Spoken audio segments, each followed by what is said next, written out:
بسم اللہ الرحمن الرحیم۔ السلام علیکم ورحمۃ اللہ وبرکاتہ۔ ہم بستری پہ جمعرات اور جمعے کا ثواب۔ شوہر کو ہم بستری کے لیے مناسب وقت منتخب کر لینا چاہیے، اس لیے کہ عورت حساس مزاج ہوتی ہیں۔ لہٰذا اگر مرد اس سے ایسے وقت میں ہم بستری کرے گا جو اس کی مرضی کے خلاف ہو، یا اس وقت وہ بیمار یا تھکی ہوئی ہو، تو یہ عورت کے ساتھ زبردستی ہوگی، جس سے عداوت اور بغض پیدا ہوگا۔ یہ بھی ہو سکتا ہے کہ جدائی تک نوبت پہنچ جائے۔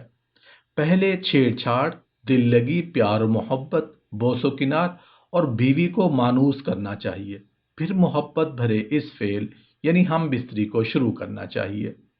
مرد کو عورت سے جدا ہونے سے قبل یہ بھی لحاظ رکھنا چاہیے کہ عورت بھی پوری طرح سیر ہو گئی ہے اور اس کی لذت بھی پوری ہو گئی ہے یا نہیں۔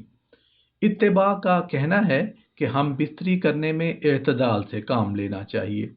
اور اعتدال یعنی میانہ روی یہ ہے کہ ہر ہفتے میں یہ کام 2 مرتبہ کیا جائے۔ ہاں، خصوصی حالات یا طبعی اتار چڑھاؤ کے اعتبار سے انسان اس میں کمی یا زیادتی بھی کر سکتا ہے، لیکن اس میں زیادتی ہرگز نہیں کرنی چاہیے، اس لیے کہ اس سے جسم کو نقصان پہنچتا ہے، عقل کمزور ہو جاتی ہے اور انسان بے ہمت ہو کر کام کاج کے قابل نہیں رہتا، اور اسلام نے انسان پر جو ذمہ داریاں عائد کی ہیں انہیں پورا نہیں کر پاتا۔ ہم بستری 12 مہینوں کے تمام اوقات و ایام میں جائز ہے، اور دن اور رات میں ہر وقت کی جا سکتی ہے، سوائے اس کے کہ مرد عورت روزے دار ہوں یا عورت حیض یا نفاس کی حالت میں ہو۔ سنت یہ ہے کہ ہم بستری جمعہ کی شب یا جمعہ کے دن کرنی چاہیے، اس لیے کہ امام بخاری رسول اکرم صلی اللہ علیہ وآلہ وسلم سے روایت کرتے ہیں کہ آپ صلی اللہ علیہ وآلہ وسلم نے ارشاد فرمایا کہ جو شخص جمعہ کے دن غسل جنابت کرے اور پھر نماز کو جائے تو وہ ایسا ہے کہ گویا اس نے اونٹ صدقہ کیا، اور جو دوسری گھڑی میں جائے تو اس کو گائے کے برابر صدقہ کا ثواب ملتا ہے، اور جو تیسری گھڑی میں جائے، جمعہ کے لیے جائے، اسے سینگ دار مینڈھے کے برابر صدقہ کا ثواب ملتا ہے، اور چوتھی گھڑی میں جائے اسے مرغی کے برابر ثواب ملتا ہے، اور جو 5ویں گھڑی میں جائے اسے انڈے کے برابر ثواب ملتا ہے۔ پھر جب امام خطبے کے لیے نکل آئے تو فرشتے خطبہ اور ذکر سننے کے لیے حاضر ہو جاتے ہیں۔ ابو داؤد نسائی کی ایک حدیث میں آتا ہے کہ جو شخص جمعہ کے دن غسل پر مجبور کرے، یعنی بیوی سے ہم بستری کر کے اسے غسل پر مجبور کرے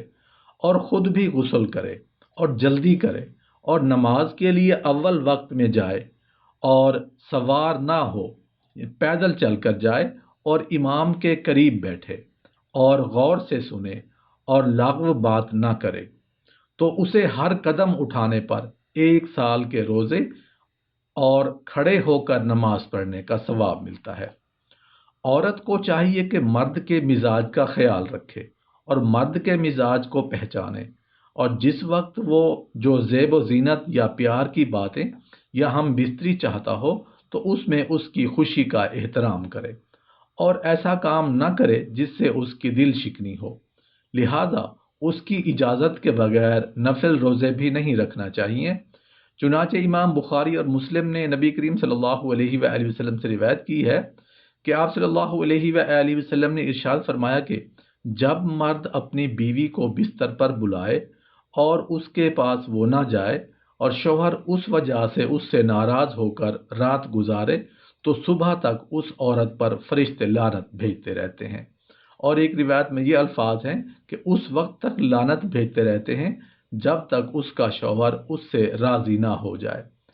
امام بخاری نبی کریم صلی اللہ علیہ وآلہ وسلم سے روایت کرتے ہیں کہ آپ نے ارشاد فرمایا کہ کسی عورت کے لیے ایسی حالت میں نفل روزہ رکھنا جائز نہیں جب کہ اس کا شوہر حاضر ہو اور اس کے پاس موجود ہو، ہاں اس کی اجازت سے روزہ رکھ سکتی ہے۔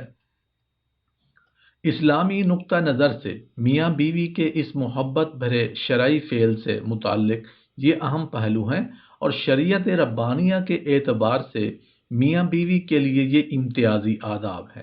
اس لیے تمام شادی شدہ جوڑوں کو چاہیے کہ آپ یہ آداب و احکام اپنے بچوں کو اس عمر میں سکھائیں جس عمر میں وہ شادی کے لائق ہو جائیں، تاکہ جب وہ اس کی چوکھٹ پر قدم رکھیں اور اس کے ذریعے سے اپنے آپ کو پاک باز بنا لیں تو انہیں یہ معلوم ہو سکے کہ میاں بیوی کے مابین کیا اور کس طرح شرعی فعل یعنی ہم بستری کو ملحوظ خاطر رکھا جاتا ہے اور شادی کس طرح کی جاتی ہے۔